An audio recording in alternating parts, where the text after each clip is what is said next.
क्या क्या नहीं कहा जा रहा और मेरी पर्सनल लाइफ, मेरे प्रोफेशन को लेके सवाल उठाए जा रहे हैं। मैं आप लोगों से पूछना चाहती हूँ, मैं पिछले 20 सालों से अभिनय क्षेत्र से जुड़ी हूँ, मुझे बहुत सारे लोग जानते हैं और जानना क्या होता है, एक पहचान वही फेमस या प्रसिद्धि होती है, एक पहचान पा लेना और बनाने की ज़रूरत नहीं है। पूरे देश भर में लोग मुझे जानते, देश में भी जानते, विदेशों में भी लोग जानते हैं। और मेरे जब मैं ये अभिनय के क्षेत्र में जो चीज़ें करती हूँ या मेरे सोशल मीडिया पे म्यूज़िक वीडियोस जो रहते हैं उसमें मिलियंस में फॉलोवर्स मेरे हैं, मिलियंस में मेरे व्यूज़ आते हैं, तो मुझे प्रसिद्धि की ज़रूरत नहीं है। हिंदुस्तान का नंबर 1 शो कर चुकी हूँ मैं, बिग बॉस। महिलाओं को 4 महिलाएं थी, उनको कहा कि इनके बाल पकड़ के घसीटो, ये दोबारा नहीं आएंगी। भारत माता की फ़ोटो को तोड़ा गया, पंडित दीनदयाल उपाध्याय जी की फ़ोटो को तोड़ा गया, डॉक्टर श्यामा प्रसाद मुखर्जी की फ़ोटो को तोड़ा गया। उन लोगों के लिए ये शब्द थे। और आज की तारीख में सब लोग जो आंदोलन का हिस्सा है, ज़्यादातर लोग, सब तो नहीं कहूँगी, ज़्यादातर लोग जो मेरे नाम से प्रसिद्धि पाना चाहते हैं, छोटे मोटे जो घूमते रहते हैं ना, जो प्रसिद्ध होने के लिए, चाहे उसमें महिलाएं भी आ जाती हैं, कई महिलाएं भी हैं ऐसी।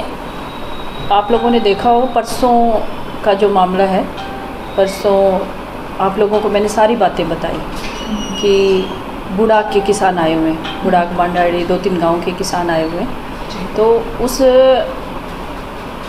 मामले में किसानों की सुनवाई कई दिनों से नहीं हो रही थी पानी के मामले में, तो वो उसके लिए भाई एससी साहब ने हमारा फ़ोन नहीं उठाया, मैं चली गई, मैं आमने सामने बैठ के बात करें, अगर आप हमारी बात का जवाब नहीं देते तो हम मुख्यमंत्री जी से इस बारे में पूछें। तो उस समय आप लोगों ने मुझसे सवाल किए कि मेरी बैठक में सुंडाबास में क्या हुआ, तो मैंने आपको बताया भी कि हमारी बैठक, जो कुछ लोग कहते हैं कि इनको भगा दिया गया, बैठक नहीं करने दी, उसको मैं क्लियर कर दूं। 3.5 घंटे बैठक चली है और बैठक हम पूरी करके आए हैं। तीनों मंडलों की कार्यकारिणी जो संपूर्ण हुई, चाहे काजला की हो, चाहे आदमपुर की हो, चाहे वो सुंडाबास की हो, बालसुंड मंडल की, उस बैठक में कुछ लोग आए और उन लोगों ने बैठक के दौरान हू हल्ला किया। वो चलिए प्रदर्शन कर रहे थे, लेकिन प्रदर्शन का एक तरीका होता है कि आप एक जगह पे खड़े होकर नारेबाजी कर सकते हो, लेकिन आप जहाँ बैठक चल रही है उस कमरे में पेड़ को लाके तोड़ के काट के और उससे उस दरवाजे को ठोक के तोड़ नहीं सकते जहाँ पे बैठक चल रही है। जिस अधिकार से वो आंदोलन कर रहे हैं या प्रदर्शन कर रहे हैं, उसी अधिकार से हमें भी बैठक करने का अधिकार है। आप लोगों से पूछना चाहती हूँ, क्या हमें बैठक करने का अधिकार नहीं है? अगर हमें नहीं है, संविधान ये कहता है हम बैठक ना करें और वो प्रदर्शन करें और मारपीट भी करें, तो हम पीछे हट जाएंगे। बीजेपी का कोई कार्यकर्ता बैठक नहीं करेगा। अगर संविधान हमें अधिकार देता है, हम भी अपना कार्य कर सकते हैं, तो हम ज़रूर करेंगे और उसका जवाब भी देंगे। और बैठक ख़त्म होने के बाद उन लोगों ने जो चाय समोसे कार्यकर्ताओं के लिए आए थे, वो चाय समोसे लूट लिए, पानी के कैंपर थे वो तोड़ दिए। महिलाओं को 4 महिलाएं थी, उनको कहा कि इनके बाल पकड़ के घसीटो, ये दोबारा नहीं आएंगी, दोबारा बैठक का हिस्सा नहीं बनेंगी, इनके बाल पकड़ के घसीटो। जबकि वो महिलाएं थी उसी जगह की, पास के गांव की महिलाएं थी, उन्हीं की बहनें थी। भारत माता की फ़ोटो को तोड़ा गया, पंडित दीनदयाल उपाध्याय जी की फ़ोटो को तोड़ा गया, डॉक्टर श्यामा प्रसाद मुखर्जी की फ़ोटो को तोड़ा गया। भारत माता की फ़ोटो को तोड़ना कहाँ तक उचित है? इन लोगों ने ये कार्य किया जो कि मैं इसको बहुत ही घिनौना बता रही हूँ। ऐसा घिनौना कार्य किया इन्होंने, हमारे मंडल अध्यक्ष और हमारे मंडल महामंत्री को चोट लगी, 2 लोगों को, उन पे वार किया उन्होंने। ये कहाँ तक उचित है? उन लोगों ने ये सारी चीज़ें की। आप लोगों ने मुझसे पूछा सिंचाई विभाग के दफ्तर में कि उस दिन क्या हुआ। ये चीज़ें होने के बाद मैंने ये कहा कि वो लोग जो ये सब चीज़ें करके आए हैं वो लफंगे हैं, वो दारूबाज हैं, वो महिलाओं को छेड़ते हैं, वो ऐसे लोग हैं। तो कौन सा गलत कहा मैंने? क्या मैं गलत हूँ यहाँ पे? मैंने ये तो नहीं कहा कि किसान लफंगा है, मैंने ये तो नहीं कहा किसान लफंगा है। किसान तो मेरे दादा भी थे, मेरे पिता भी हैं और मैं भी किसान हूँ। किसान का मैं बहुत सम्मान करती हूँ। मैं उन लोगों को, उन किसानों को लफंगा नहीं कह रही, मैं उन लड़कों को लफंगा और दारूबाज कह रही हूँ जिन्होंने बीजेपी की बैठक में आके तोड़ फोड़ की, हमारे मान सम्मान को ठेस पहुँचाई। उन लोगों के लिए ये शब्द थे। और आज की तारीख में सब लोग जो आंदोलन का हिस्सा है, ज़्यादातर लोग, सब तो नहीं कहूँगी, ज़्यादातर लोग जो मेरे नाम से प्रसिद्धि पाना चाहते हैं, छोटे मोटे जो घूमते रहते हैं ना, जो प्रसिद्ध होने के लिए, चाहे उसमें महिलाएं भी आ जाती हैं, कई महिलाएं भी हैं ऐसी जो मेरे परिवार को लेके, मुझे लेके गंदी गंदी बातें वीडियोस बना के डाल रहे हैं, गंदी गंदी बातें कह रहे हैं। इसके लिए मैंने आज आप लोगों को बुलाया था कि उन लोगों को मैं बता देना चाहती हूँ कि ये जो कमेंट करने वाले लोग हैं, पिछली बार मैंने जो रिपोर्ट दर्ज करवाई थी, जो कमेंट गंदे किए थे वो सब भाग गए, सोशल मीडिया अकाउंट से अपनी आईडी तक हटा ली उन लोगों ने। अगर आप लोग ज़िम्मा लेते हो कि मैंने ये शब्द आपके लिए कहा है और मैं डंके की चोट पर कह रहा हूँ, तो एक कायम रहना, अपना अकाउंट डिलीट मत करना इस बार। फिर साइबर सेल वालों को तकलीफ़ होती है उनके अकाउंट ढूंढने में, क्योंकि इस बार कार्रवाई ज़रूर होगी।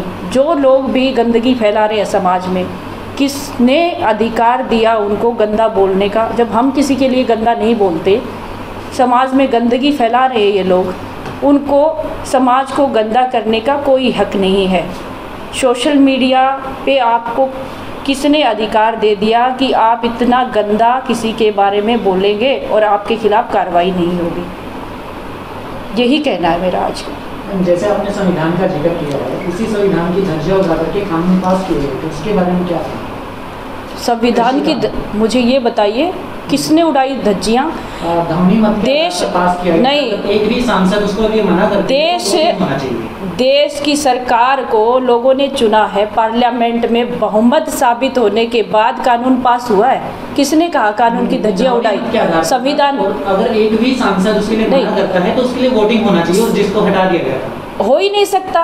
पार्लियामेंट में अगर बहुमत साबित नहीं होता है तो कोई कानून पास नहीं हो सकता। सुन नहीं रहे, ध्वनि मत के आधार पर किया गया था। अगर कोई एक भी सांसद उसके लिए मना करता है ध्वनि मत के आधार पर नहीं होना चाहिए, तो वोटिंग होना चाहिए और उस चीज की सुनवाई ना होकर के कानून पास करके मेजोरिटी अगर कहती है ना पार्लियामेंट में, हाँ। वही चीजें होती हैं। लेकिन कानून की बात हो रही है। हाँ, कानून की, संविधान हमारा कहता है देश की सरकार जो बनी है, देश के लोगों ने चुना उसको और बहुमत के साथ चुना है, तो बहुमत जो कहता है वो ये चीज़ होंगी ना सरकार में। सुप्रीम कोर्ट का स्टे भी हो गया है, तो सवाल अब ये था कि मीटिंग आपकी क्या जारी रहेगी? हाँ, देखिए सुप्रीम कोर्ट ने 1 साल के लिए स्थगित किया है ना उसको। हाँ, तो हमारी मीटिंग, हमारी बैठकें तो जारी रहेगी। हमारी बैठक में हम कोई किसी के साथ छेड़खानी थोड़ी कर रहे हैं, हम किसी के मारपीट थोड़ी कर रहे हैं हमारी बैठकों में।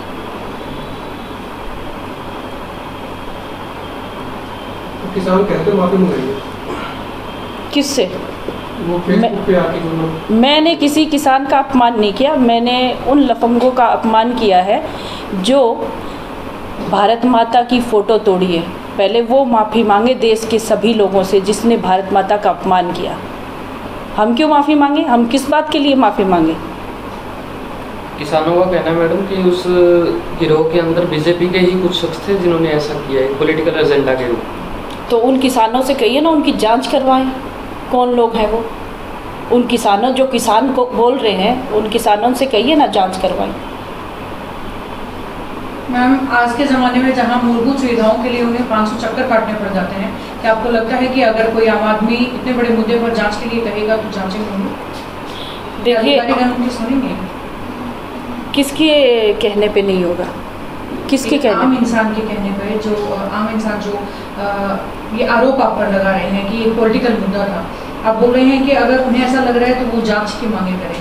जो लोग मूलभूत सुविधाएं मांग रहे हैं उन्हें मूलभूत सुविधाएं नहीं मिल रही हैं, तो जांच। मूलभूत सुविधाओं से क्या मतलब है? मूलभूत सुविधाएं कौन नहीं दे रहा, किसको नहीं दे रहा? हाल ही में पानी के मामले को लेकर के आप जो है कुछ गाँव वासियों के साथ मिले, उन ग्राम वासियों ने कहा था कि उन्होंने बहुत चक्कर निकाले हैं और उसके बाद जो है अभी तक उन्हें उनकी मूलभूत सुविधा यानी कि जो पानी की मूलभूत सुविधा है वो उन्हें नहीं मिली है।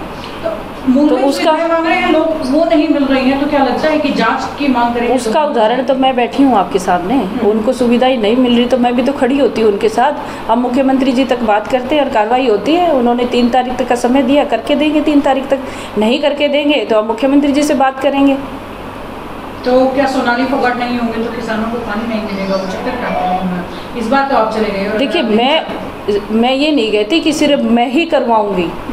हर किसी को अपना हक मांगने का अधिकार है, हर कोई मांगता भी है।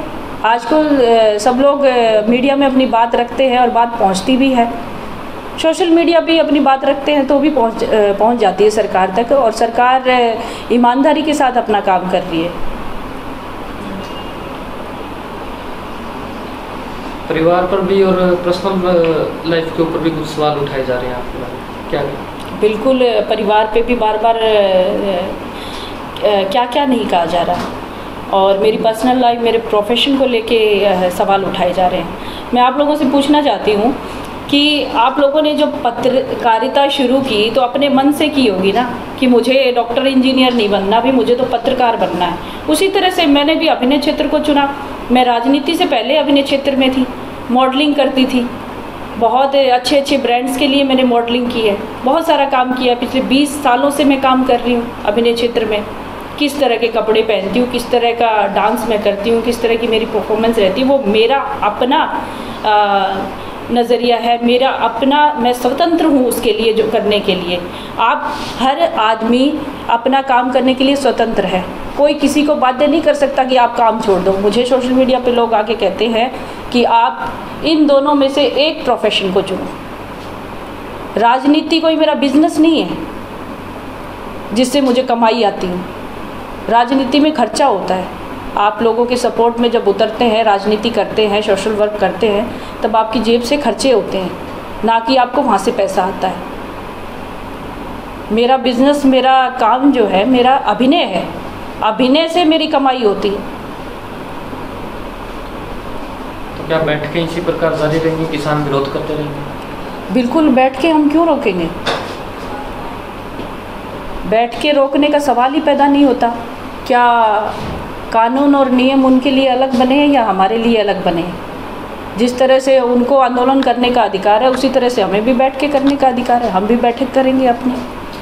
अभी आप कह रहे थे कि बहुत सारी महिलाएं जो है आपको फेसबुक पर आकर के भला बुरा कह रही हैं। उनमें एक पूनम पंडित भी हैं, उन्होंने भी लाइव आकर के आपके बारे में काफ़ी कुछ कहा है, तो क्या कार्रवाई उन पर भी करवाने वाली है? देखिए, बहुत सारी महिलाएं हैं, मैं तो जानती नहीं हूँ कौन है ये पूनम पंडित, लेकिन हर कोई आजकल तो सोशल मीडिया पे आके जो देखो सोनाली फोगाट के लिए बुरा भला बोल रहा है, क्योंकि हर किसी को फेमस होना चाहता है हर कोई, और मुझे कहता है फेमस होने के लिए। तो मैं उनको बताना चाहती हूँ कि मुझे फेमस होने की ज़रूरत नहीं है। मैं पिछले 20 सालों से अभिनय क्षेत्र से जुड़ी हूँ, मुझे बहुत सारे लोग जानते हैं। और जानना क्या होता है, एक पहचान, वही फेमस या प्रसिद्धि होती है, एक पहचान पा लेना। और मैंने अपनी पहचान बनाई है, तो उस पहचान को और बनाने की ज़रूरत नहीं है। पूरे देश भर में लोग मुझे जानते, देश में भी जानते, विदेशों में भी लोग जानते हैं। और मेरे, जब मैं ये अभिनय के क्षेत्र में जो चीज़ें करती हूँ, या मेरे सोशल मीडिया पे म्यूज़िक वीडियोस जो रहते हैं, उसमें मिलियंस में फॉलोवर्स मेरे हैं, मिलियंस में मेरे व्यूज़ आते हैं। तो मुझे प्रसिद्धि की ज़रूरत नहीं है। हिंदुस्तान का नंबर 1 शो कर चुकी हूँ मैं, बिग बॉस। मुझे प्रसिद्धि की ज़रूरत नहीं है। प्रसिद्धि की ज़रूरत उनको है जो लोग मेरे नाम से अभी वीडियोस बना रहे हैं, उनको प्रसिद्धि की ज़रूरत है। शायद वो लोग सोचते हैं कि ये सब करके हम नाम कमा लेंगे या प्रसिद्धि पा लेंगे। और उन्होंने, अगर जो आप जिनकी भी बात कर रही हैं, अगर उनको पता नहीं है, अगर उन्होंने गलत बोला है, कानून के दायरे में रह के नहीं बोला है, तो उनके खिलाफ़ कार्रवाई ज़रूर होगी। अभी मनोज राठी जी ने भी कहा था मैडम कि हस्बैंड को लेके कुछ खुलासा करेंगे, हमारे पास में कुछ ऐसा है, हम चाहे FIR भी करवा सकते हैं, हम डरते नहीं हैं। DIG साहब को बोल दीजिए, वो आपकी बात सुनते होंगे, हम नहीं डरते। तो उस विषय पे क्या करें? इस तरह के लोग इसके अलावा कुछ नहीं कर सकते। उनसे मैं कहना चाहती हूँ, आपने एक दिन पहले भी बोला था, 2-4 महीने पहले, आपने किया क्यों नहीं? घर क्यों बैठे हैं? आप लेके आइए ना, सब चीज़ें निकाल के लाइए, मैं तैयार हूँ, आप लेके तो आओ। आपको किसने रोका, किसने हाथ पैर जोड़े आपके? जाके आप लेके आओ ना। रिपोर्ट तो हम करवाएंगे अब दर्ज उनके खिलाफ़। उन्होंने किस बेस पे बोला है ये, हम लोग करवाएंगे। आपने देखा होगा पिछले बार जब उन्होंने बोला था, तो मेरी सास ने उनको चैलेंज किया था कि मेरे बेटे के बारे में अगर आप ऐसा बोलते हो तो आपको कोर्ट में मेरा इसका सामना करना पड़ेगा। और हम लोगों ने इस बात को सीरियस नहीं लिया था। मुझे लगा कि ऐसे ही बेकार आदमी है, ऐसे ही बोल रहा है, इसका काम है ऐसे बोलना शायद, तो हमने इसको सीरियस नहीं लिया था। लेकिन आज मैं सीरियस ले रही हूँ, इसलिए दूसरी बार बोला है, तो इसको इसका जवाब देना पड़ेगा।